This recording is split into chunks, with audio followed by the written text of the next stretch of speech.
What's going on, guys? Tony here with Shed Talk again. Here we are, Season 3, Episode 8. I have two great guests here in the shed today. From 717 Armory, we have Patrick, we have Luke. We're going to talk a little bit about, 717 Armory. You guys, I'm sure, are very familiar with the company and what they do and the business.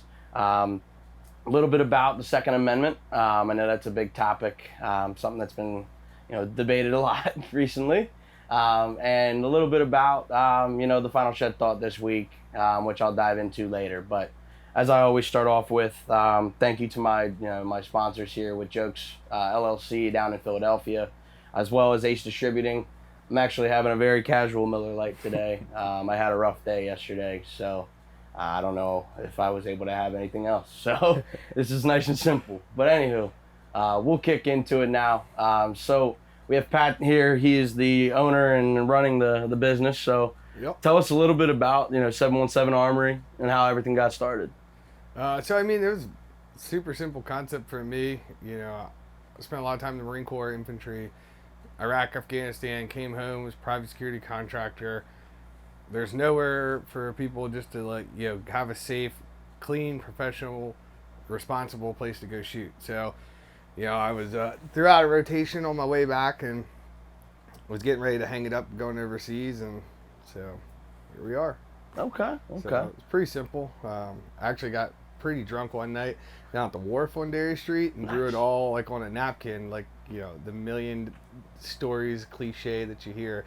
Wish I would have kept the napkin, but that was probably, we did that 5 years before I even thought of actually, no pun intended, pulling the trigger on opening the business. But followed the napkin pretty close, and we've been up and running now for about 3 years.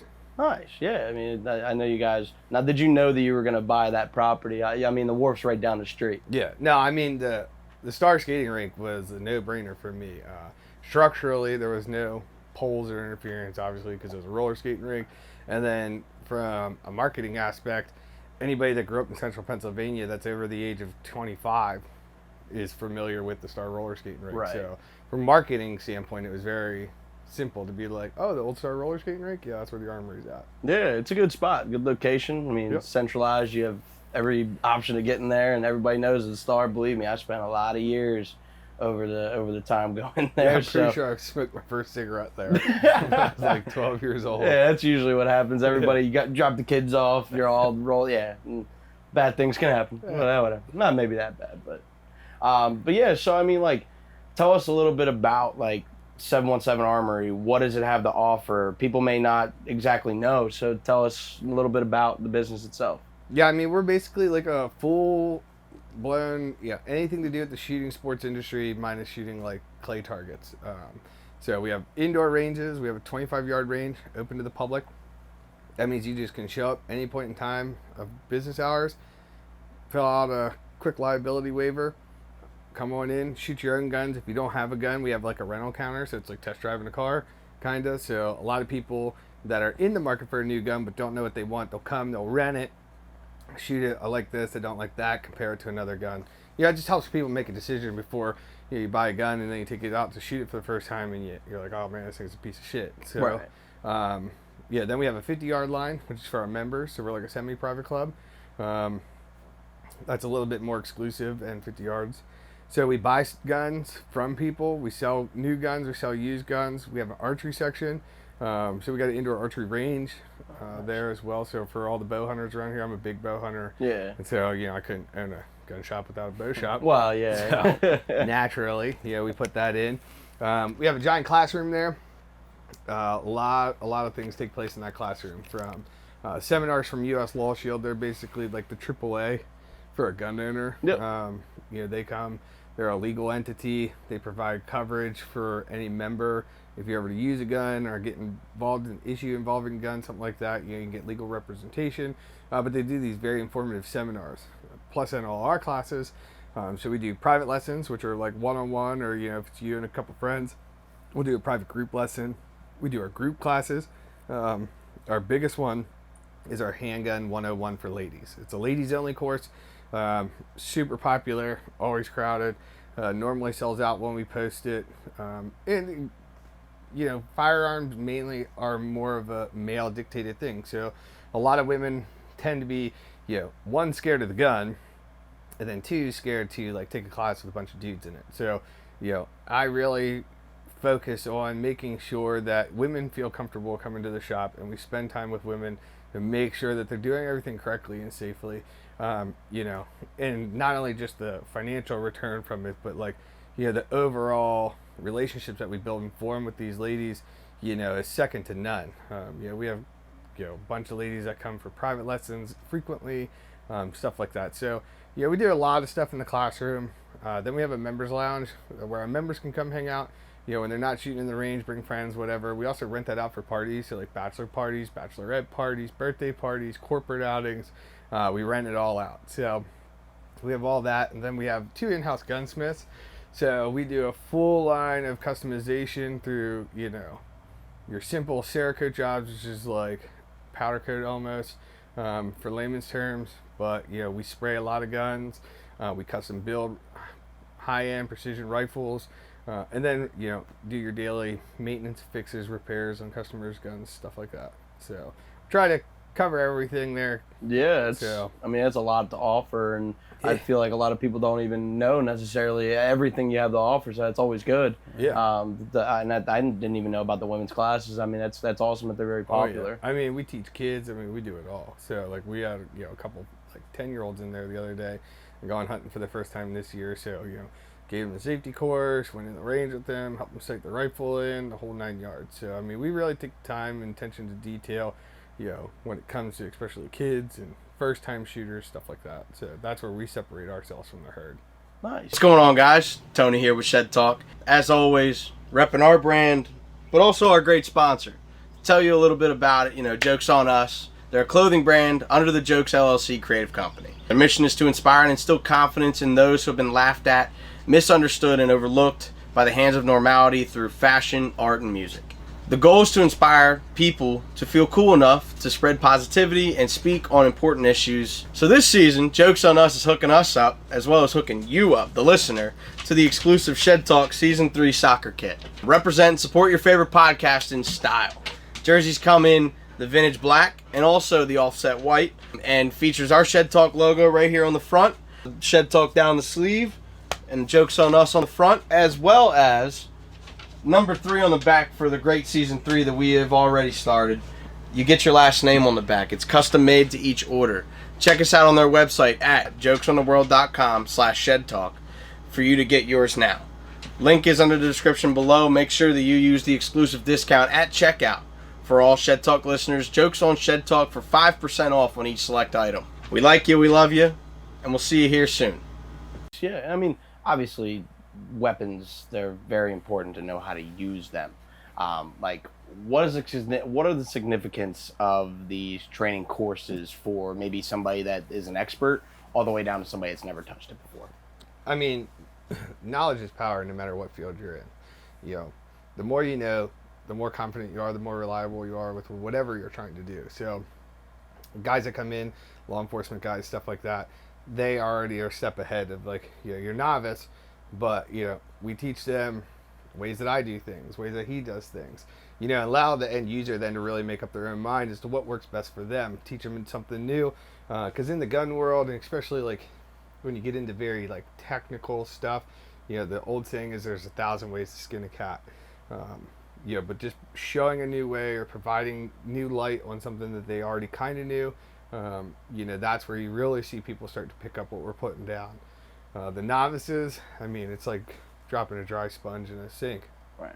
Sometimes it's almost too information. So we really take our time to go slow, make sure everybody is tracking on, what we're saying, stuff like that. And, at the end of the day, that is something that I'm putting out.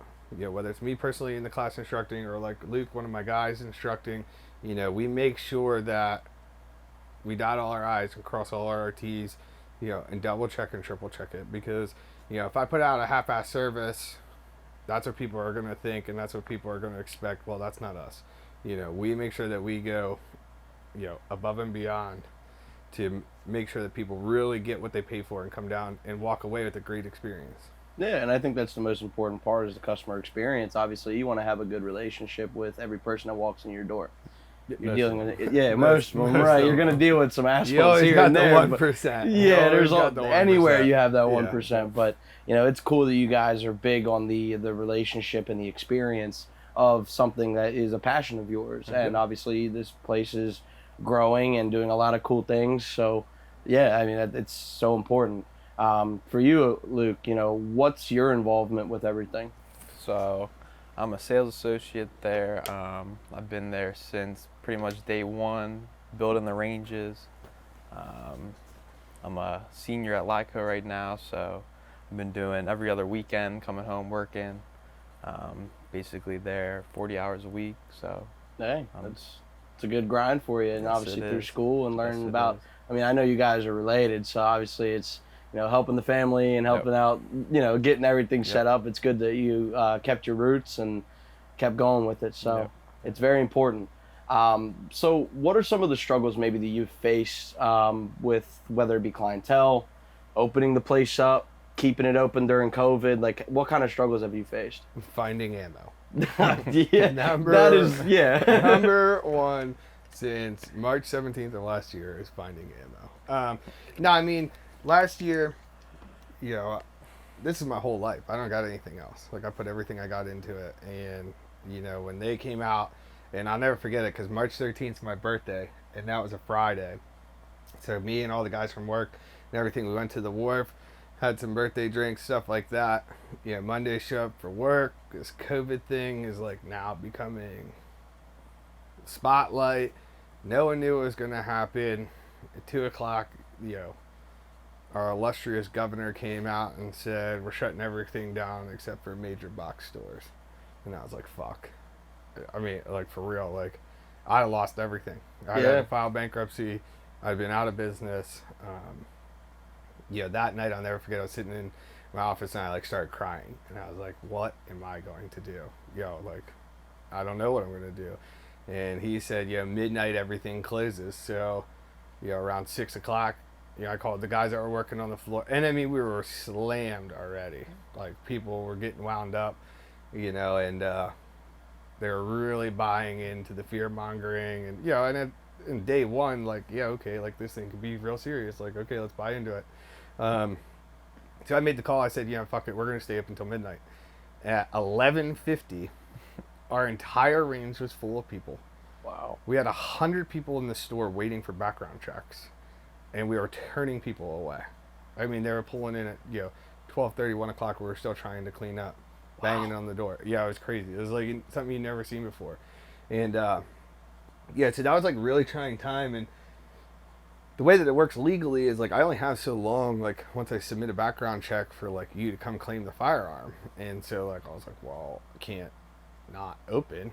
And so for the next couple of days it was like real hush hush, like calling people if you showed up and we were there, type deal.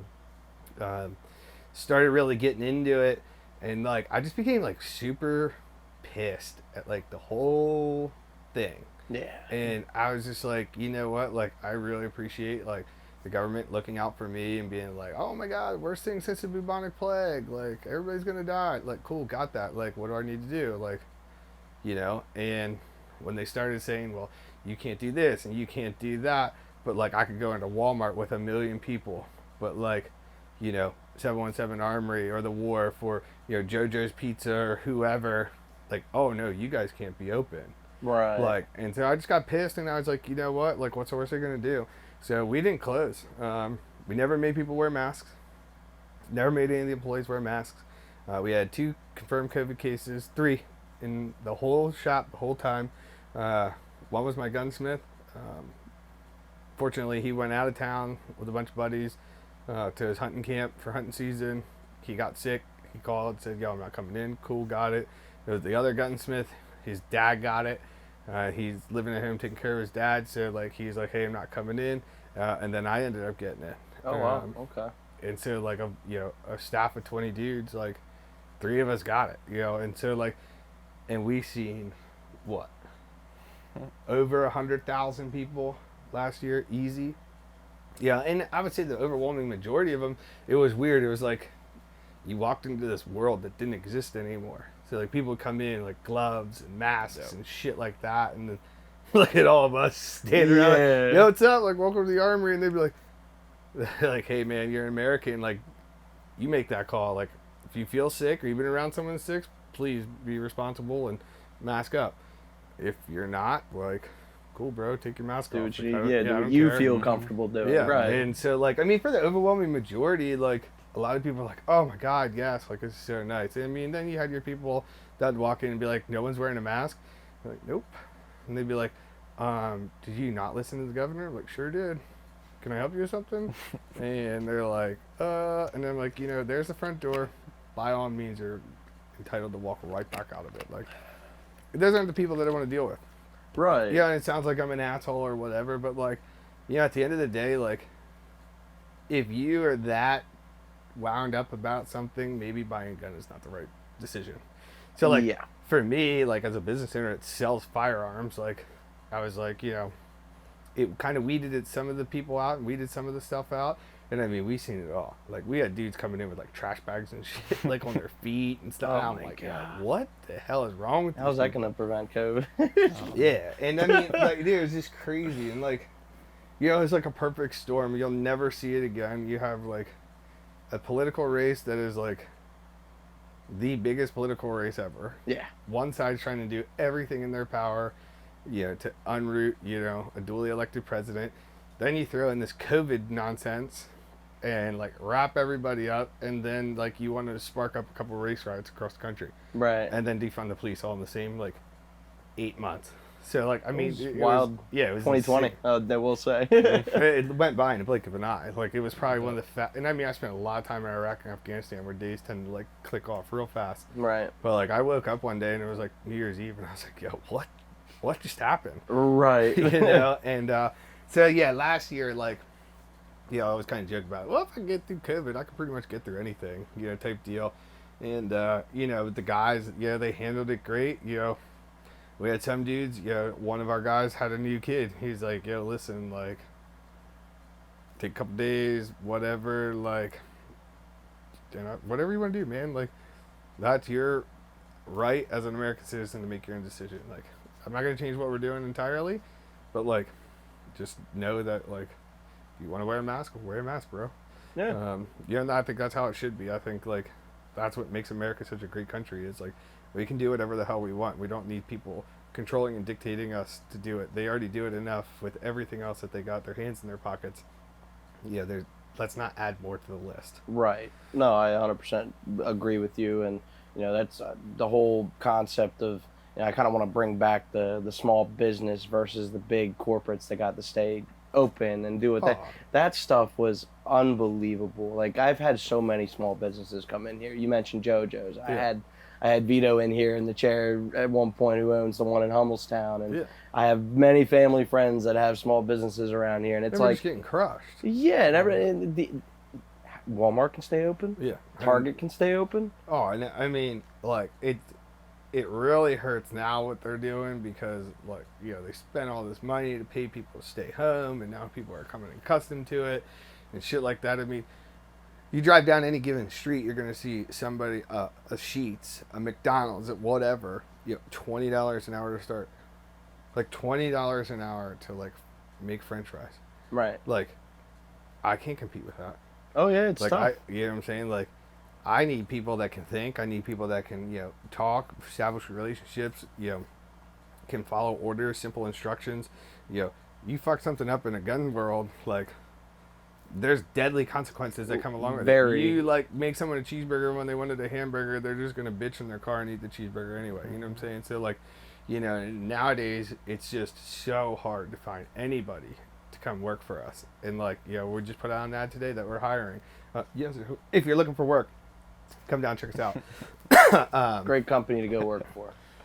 But, and I mean, so, like, the fallout and the ramifications of all this nonsense that's been going on for over the last year is just only getting worse. Yeah, I can definitely see it. Like, there's so much going on that it's almost like it's targeted in a way.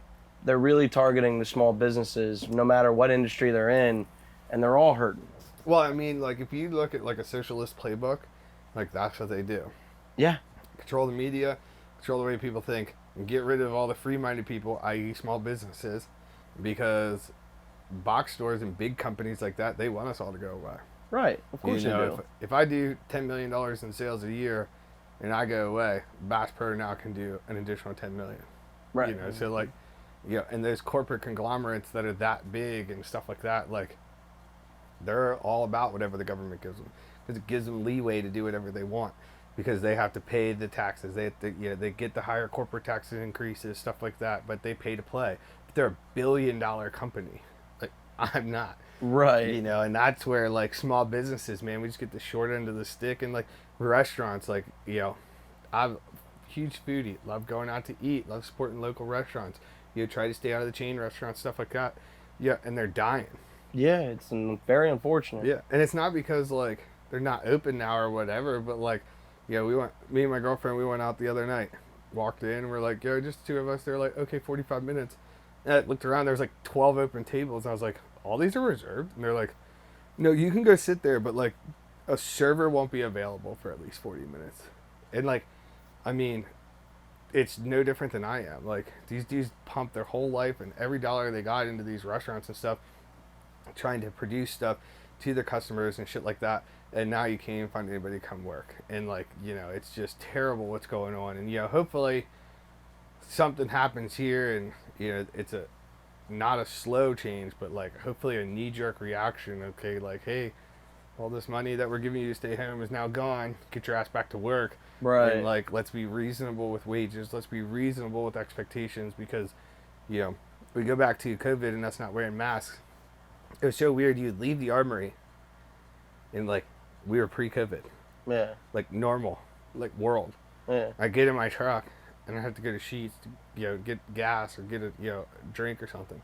And it's like I entered this whole new universe that, like, was foreign to me. Like, I'd walk in without a mask and people just look at me like I was a terrorist. And it's like, dude, like, we just saw each other 2 months ago. Right. Like, now you don't even talk to me because I don't have a mask on. Like, get the hell out of here, man. Like, right. You do you, I'm going to do me. Let's just call it even, And right. So hopefully something happens quickly here.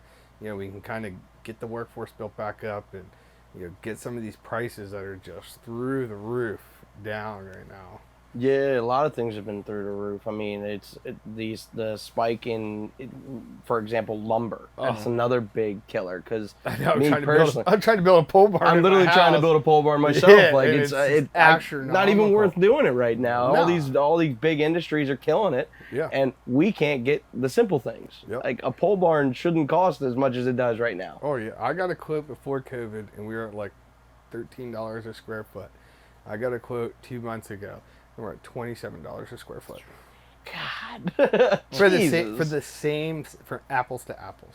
Like, That's insane. It's unbelievable. Like, yeah. And it's not the contractors. They're not gouging. They're not. They're just like, hey, bro, like, $100 now buys you 4 2x4s, where $100, a month ago bought you 100. Right. Like, what do you want me to do? Supplies down. Yep. I mean, I work in the remodeling industry, and I'm in the corporate side. Like, I do all the hiring and talent act recruiting, all of that. But that's something that we faced tremendous amount of delays with suppliers, manufacturers. Well, it's everything. I mean, it's literally everything. And I mean, the remodeling industry boomed in this time period because everybody's working from home. Yep. Everybody was sitting around going, "Oh, I can get this fixed, that fixed." Yep. But you weren't getting it for 2-3 months. No. Because of all the bullshit that we had to deal with the delays, and oh my God, I mean, there were customers that would literally cancel because we can't get it, and then they go to another company. It's the same damn thing. Yeah. Like, what are you gonna run into, I started in a small excavation company, and, like, I kind of call myself like a hot shot excavator, because, like, I'm not a big excavation company. So, like, dudes will call me up, be like, hey man, like, I can't get anybody to answer their phone. Like, can you please come and dig this for me? Like, yeah, sure. Just come and just bust out all these little jobs and stuff. It's just something I really like to do. And because I can kind of pick and choose what I want to do job-wise, like, I'm kind of, like, open a lot. And I thought this little side gig was going to say a side gig, and soon it developed into It's like something actually a happening. full circle thing. And I'm like thinking to myself, like, okay, how can I be in 5 places at one time right now? It's almost impossible, right? Yeah. He does that too. He's in 5 places at once. That's his game. I mean, you understand the whole small business. Yeah, it's rough. This whole time, so I was like, yeah, I've been through that. Yeah, right. Oh, it's terrible, man. But I mean, for you, like you're dealing with not only working in the business, you're dealing with school. Like, how did this all affect you in a year's time? So school, we're antigen test every 2 weeks, stuck up my nose. We're masked in class in our dorms. No more than your roommates in your dorms.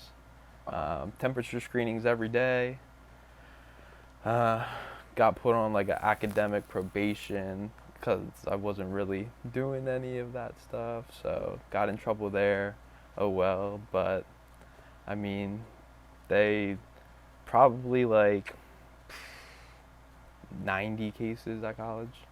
I mean, it's a small school, Yeah. but still, yeah. But they were. Still, there's 3,000 kids. Yeah, how many kids go there, There's right. 90. Like, you're Yeah. talking less than 1%. Yeah. Believe me, I'm very much like, I understand it is a real thing. COVID is what it is, Mhm. but at the same time, the numbers do speak for themselves. Yeah, I mean, and you There's gotta how many live, deaths? you gotta live your life. Yes. Like, call me what you want to call me, but like, I'm not just gonna be a sheep following the herd.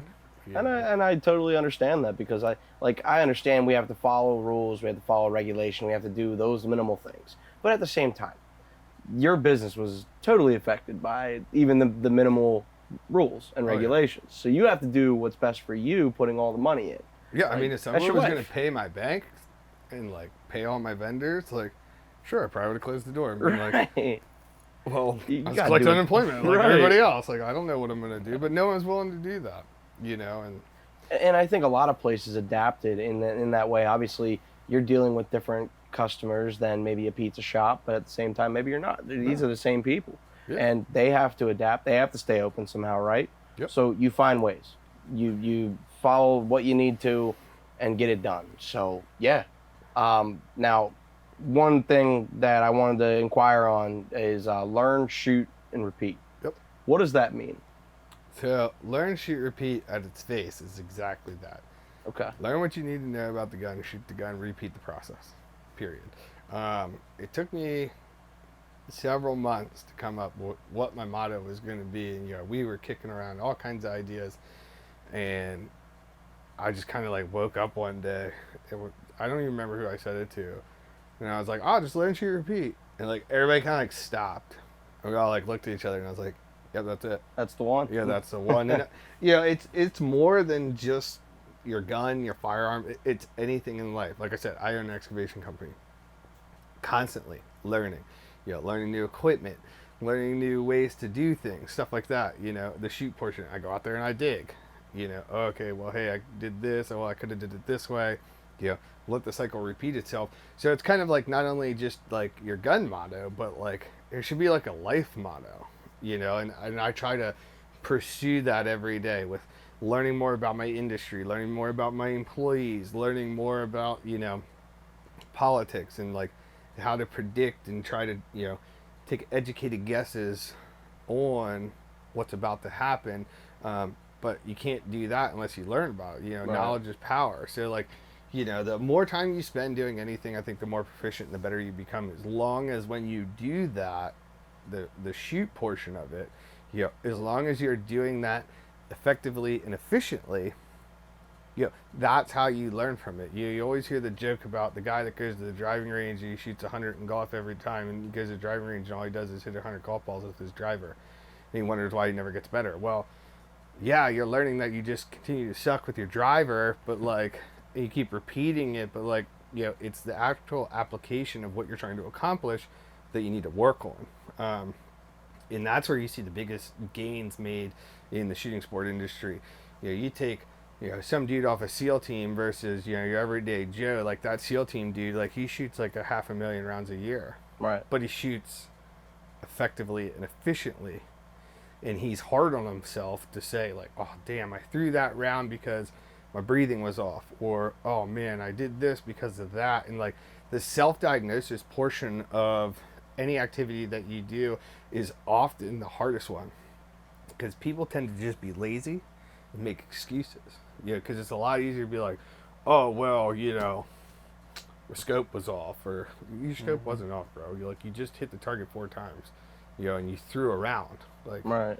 you did that, like, Right. not the gun, so like, and it's not to be a dick about it. Like, that's not the point of it, but it also kind of is, because like this society that we're growing up in right now has become super soft, and like it's really hard for like somebody like me who went through Marine Corps infantry school, went through boot camp, deployed, had some of the hardest, baddest dudes ever train me in their style. And their style was okay, you fucked it up, do it again. Right. Hey, this is what you did wrong this time, do it again. And through that repetition, you find yourself getting to a point where like, if you keep trying to fight it, you're never going to grow. Right. Yeah, and that's not me. I'm very advantageous in my goals, and I get told, especially by my girlfriend, that I spread myself way too thin. Well, yeah, I do, but like I also do it for a purpose, because I'm feeding the beast inside of me. I need to do that. I need to keep learning. I need to keep progressing. I'm not very content at all with anything, whether it's my car or my house or my businesses or anything. It's like there's people that just like get to a point and they're like, oh, I'm good.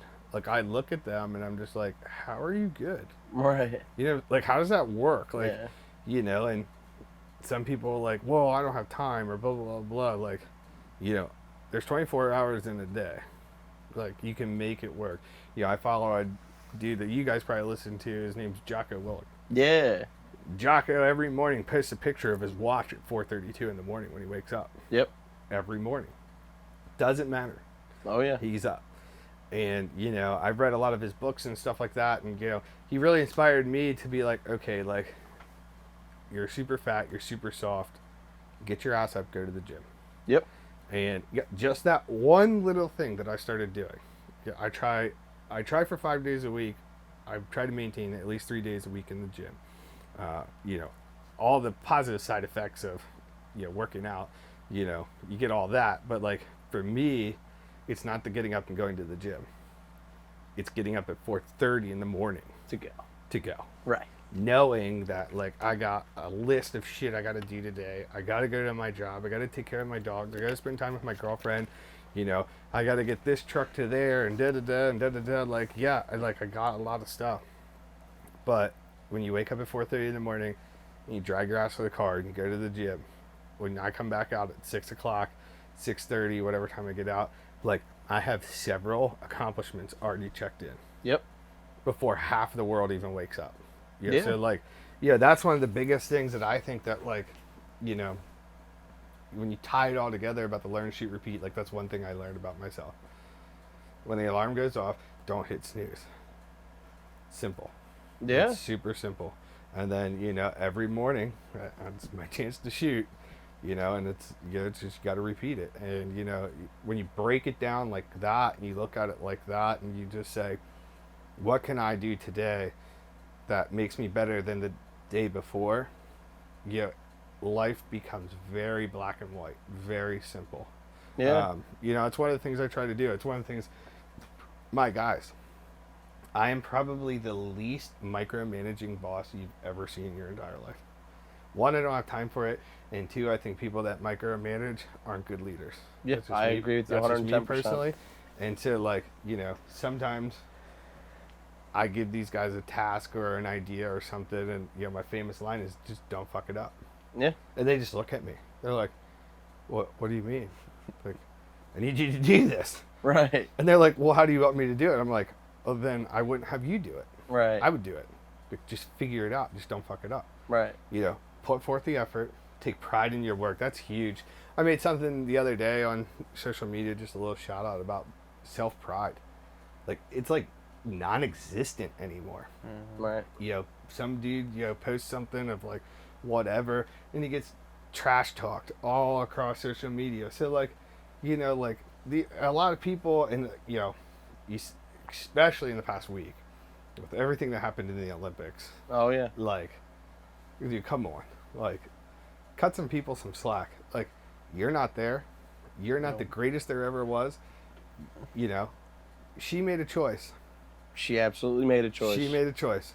Like, and what does she have to prove? exactly. She's done it. And even if she was number 7 on the team, Yeah. and no one really knew her name, and she said, you know, mentally I'm just not there on the world stage. Literally, it's called the Olympics. It's the world stage. Like, keep your comments to your goddamn self. Right. You know what I'm saying? Like, you're not helping anybody. Like, oh, what? You look like Billy Badass because a bunch of people jump on your shit then? You get into these long arguments with people? Like, Yeah. I just laugh at people like that. And it's like, you know, I'm a very big team player. And, you know, obviously, military, running my own businesses. Like, it's not like she quit and packed her shit up and went home. Right. Like, she sat in the next She's to the still team. there. Yeah, she decided to compete in, like, the last event or something coming up. And, Yeah. you know, I don't know if she did yet or not, but, like, you know, it's not like she just said, all right, peace, I'm out, and got on a plane and flew home. Right. You know, she just, you know, made a call for her and herself, and it is what it is. And, you know, that's the biggest thing. Like, she was proud of herself for doing it. Yeah. Right, wrong, or indifferent, that's your opinion. But when you cut down through it all, like, she said, you know, I can't do this. I'm going to make a decision. And she stood her ground. Yeah. And, you know, that is a very uncommon trait, especially in this generation of, like, kids coming out of, like, high school and shit right now. Like, they don't even know what it is to be proud of something. Right. You know, and so I see a lot of changes going on, and I guess I can consider myself old school now, but, like, you know, my parents, my grandparents, like, half the shit that goes on in this world today, like, I just look at them and, like, they just have, like, this blank stare, like, because they don't even know how to process it. Right. And I'm like, all right, cool. I'm not the only one. Yeah. You know what I'm saying? So, yeah, it's a big thing. When you go to work, like, you know, I work with my cousin. He's, like, what, 10 years younger than me? Mm-hmm. Something like that. You know, there's a big gap there. But, like, his work ethic comes from his dad, who has a strong work ethic. Yep. And then it gets twice as hard when he comes to work for me, because he is family, so I expect a lot more of him. Right. You know, and so, like, you know, anybody can attest to taking pride in their work and it being demanded, but not being, like, told that it's demanded from you. It'd be him. Like, he'd be able to vouch 100%. Yeah, and I think that's so key. You know, the pride of having, hey, I did something for myself. I accomplished a goal. Like, going back to the Simone Biles, I mean, that big topic right now. Obviously, everybody's Super giving hot her topic. shit, and I'm sitting here thinking in my head, I'm going, okay, could you do what she does? No. Could anybody in this room or anybody in this world maybe do what she does? No. No, you have no shot. No. 24 years old, and she said, I quit for now because she couldn't do it. Yeah. And mentally, I get it. I preach mental health on this podcast more than anything I ever preach. Mental health is so important. And somebody that took the time, if you could think about how she thinks in her mind, she just gave up the opportunity to win another gold medal or another couple gold medals, whatever it could have been. Do you know how much that hurts probably to her? You know what I mean? Like, but she did it because she knew it was the right thing to do. Yep. It was the right thing. She had the pride to say, you know what? I can't physically perform and mentally perform to my capabilities. I'm taking a step back to take 2 steps forward one day. Oh, and you talk about mental health. Dude, I'm a combat veteran. Oh, yeah. Like, I eat, sleep, and breathe mental health. Yeah. You know, case study number 1 is myself. You know, I have my good days. I've had a lot of bad days. Oh, yeah. And I've done a lot of shit that, like, not so proud of, you know. But I'm here. I've got buddies of mine. I talked to him, and then, you know, find out a couple of days later he killed himself. Yep. You know? And Yep. literally I just talked to the guy, like, for an hour. I haven't talked to him in years. Talked to this dude for an hour on the phone, just catch up, bullshitting. Everything was on the up and up. Find out 4 days later he killed himself. Yep. You know, and it's really, it's such, the cell phone is the demise of the American society. Yes, it and is. the global society, the cell phone. Because everything's got to get out there. Everybody has got a chance to take their shot at you. Mm-hmm. I tell everybody out there to just go fuck themselves. Yep. I really don't care. You know Hey. what I'm saying? Like, that is me. That was Pat Conneghan. Like, I got it tattooed on me. It says GFY on my body because That's I awesome. really don't care. I'm going to do it for me. I'm going to do it for my family. And I'm going to do it for my loved ones. And I do it for complete random strangers. Yeah, if I can better somebody because I have the opportunity to and the chance to, then fucking do it. Just do it. Like, it's not a hard concept. And then when somebody has an issue or breaks down, what does that do by compounding, by you jumping on their shit with somebody that's already got a problem? Nothing. It's super counterproductive. It shows the complete, like, immaturity of this entire world because of the cell phone. Yeah. And it sucks. And it sucks when you're on that kind of world stage. You know what I'm saying? And, like, guys like me, I don't really have to deal with that, but, like, Yeah. sometimes, I'll make a post or something, and, as soon as it gets out on the internet, I'm getting slaughtered by it.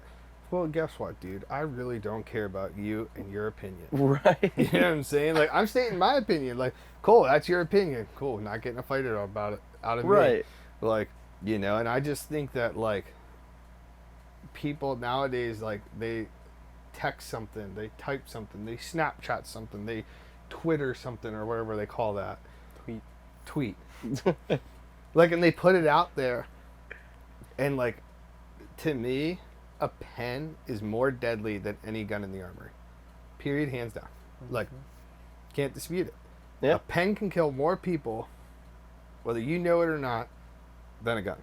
Yeah. You know what I'm saying? Because once you write a word down or you say a word, it's just like a bullet. Pull that trigger, it goes out the gun. It doesn't come back. Yep.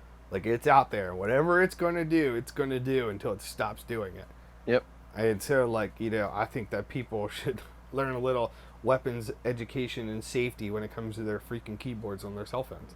Oh, The yeah. world might be a little bit better place. There's a lot of keyboard warriors out Oh, yeah, there. There's tons. too many Oh, of sure. them. You For say sure. one little thing, and it's like, oh, you're the biggest piece of shit. You're this, you're Yeah. that. And you're sitting back. I do the same thing. I catch some shit here and there. I'm like, do I really care? No. No. Like, Not at all. you're doing what you need to do to satisfy your need to continue growing your business and continue doing your thing because Oh, it's you. Well, and the biggest thing that, we face is I'm a Trump supporting white racist. Yeah. Like, you know what I'm saying? Like, hey, like, come down here, get a gun, get a lesson, blah, blah, blah. There's always one person. It's like, dude, really? That's like what we're going with here? Like, Yeah, I didn't know Okay. that was the stereotype. yeah, like, you know what I'm saying? Like, we're a very diverse company.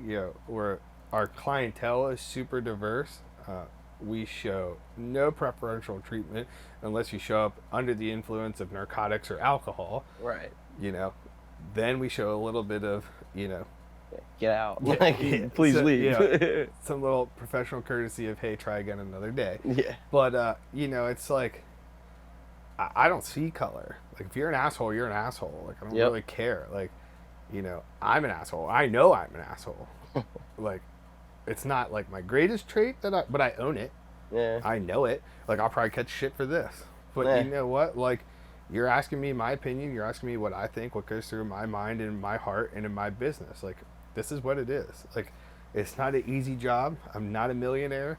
Like, I have really bad, shitty days. I just want to, like, go home and get under the covers or open a bottle of Jameson and, wait for the next day. But, like, I don't have that option. I don't have that luxury.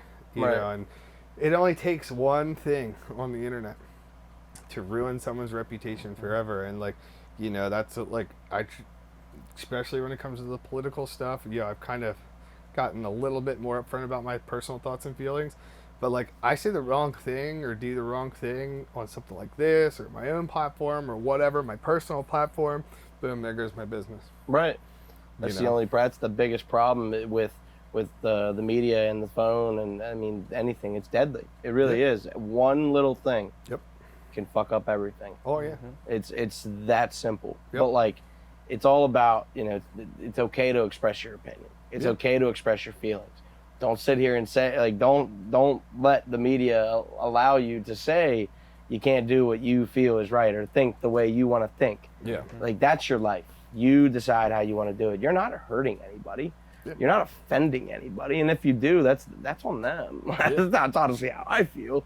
I saw a sign that says, "My rights don't end where your freedoms get hurt." Yeah. And Yeah. it couldn't be truer. Like, that's what, like, you had the First Amendment for a reason, and then you had the Second Amendment. Right. The Second Amendment is directly under the First Amendment for a very specific reason, and it is to defend that First Amendment right. Right. Like, people nowadays, like, the fact that anybody thinks, like, that socialism or communism or democratic socialist or whatever sugarcoat word you want to put on it works is an imbecile. Period. Like, hands down, it does not work. It has been tried and tried again. Like, you can't reinvent the wheel. It is not going to work. Right. And, like, you look at all these people, like, these people have these platforms that reach millions and millions of people, like, that are supporting the Cuban regime, the Venezuelan regime, like, that say China's not a bad place.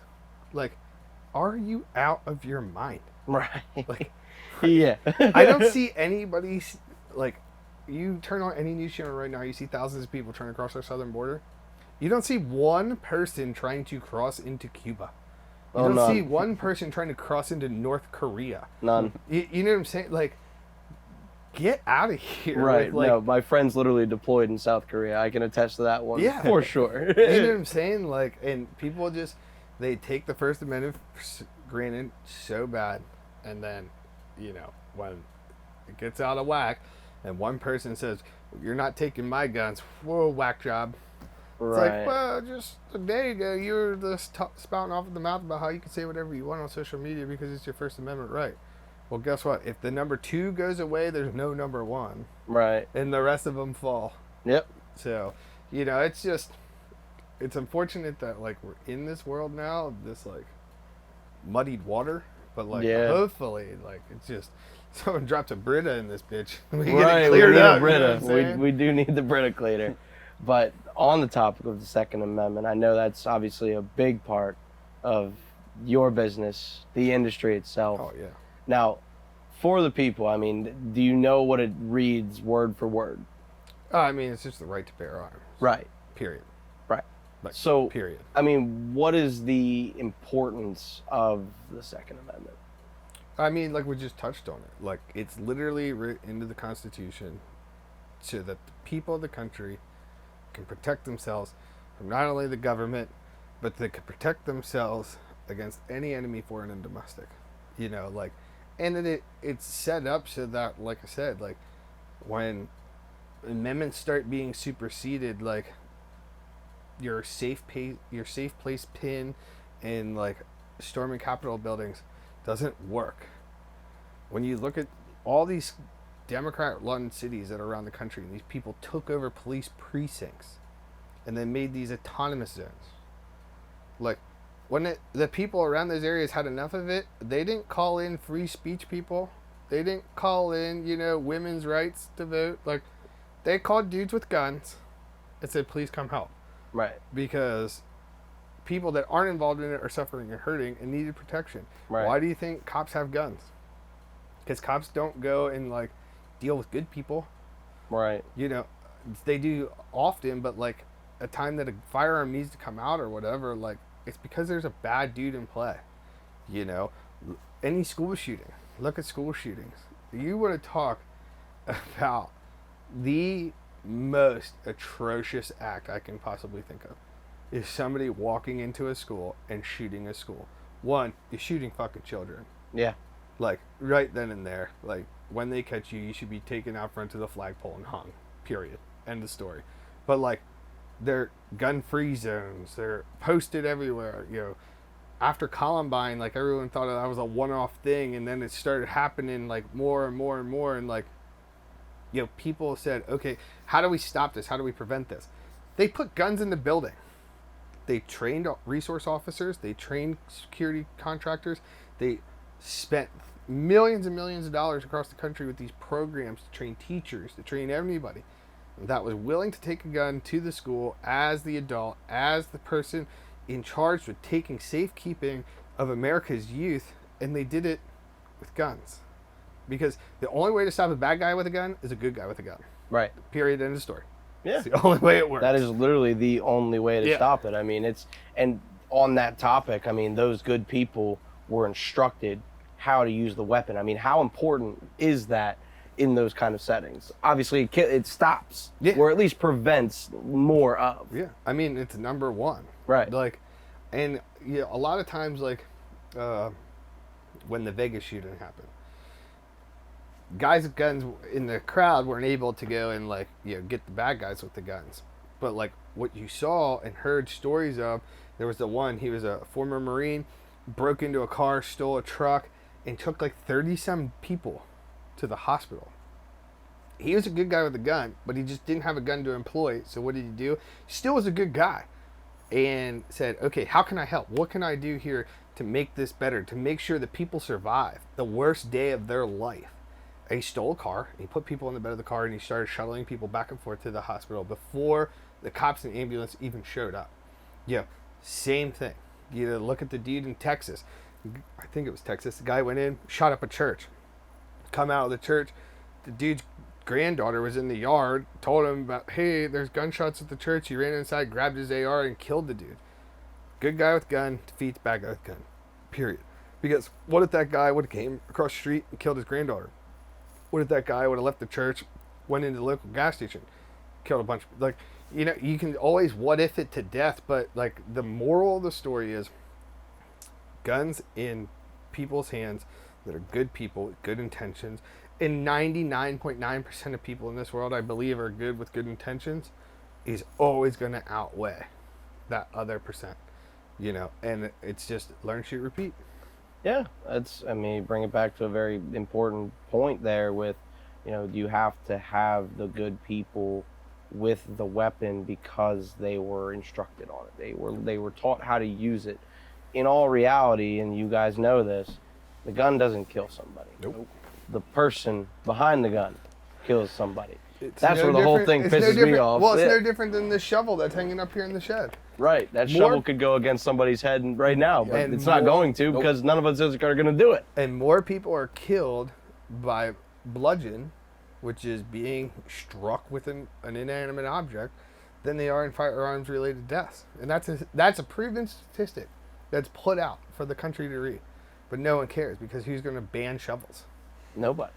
Not one person. Not one person. But when you make it political, and you need to politicize it to motivate your supporters and motivate your body of people, that's where they go. Like, oh, well, we'll take, ARs and we'll ban this and we'll do that and blah, blah, and blah, blah. Like, you're only letting bad guys win. Right. You know what I'm saying? Because the only people that making a million laws to do something to prevent somebody from getting a gun, the only thing that making a million laws is going to affect is good people. Because somebody that wants to commit a crime isn't going to walk into my shop. Nope. Isn't going to, like, come and do a background check, isn't going to do any of this other shit. They're going to go to the streets, they're going to find a gun, or they'll go and get a knife and go commit a heinous act. Like, that's an individual thing. And stopping the sale of guns and banning the sale of guns to law-abiding citizens is never going to change those numbers, period. Right. Now, this may be very speculative or maybe an answer you may not have. How do we prevent the bad side? How do we keep the gun out of the hands or the weapon out of the hands of a bad person? You don't. It's almost impossible from my understanding. That's why I was You're drinking a beer. Should I not let you have a car? That's very fair. You know what I'm saying? Like, what do you, like, the purpose of laws is to prevent stuff.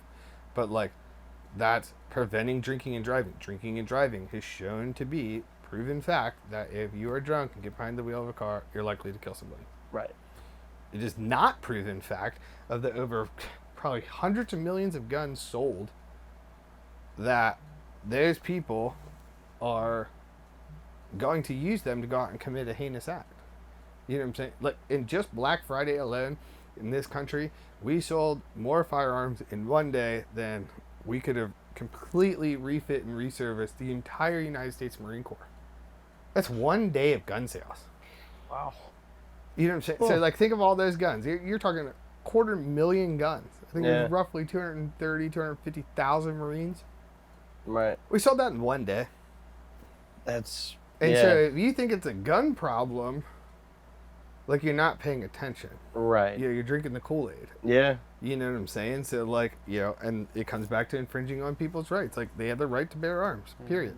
Right. There's no commas, there's no parentheses, there's no asterisks. The right to bear arms, period. Right. And as long as you can pass the background check and stuff, I don't know if you just told me before we started this, you wanted to come in and buy a gun. Right. So, like, I think that, like, you're a good dude and aren't going to go out and do anything bad. But, like, Right. if you come into my shop, like, how am I going to predict that? How am I going to profile you into a category of people that might go out and commit a crime? Like, I can't do that. It's very speculative. You know what I'm saying? Yeah.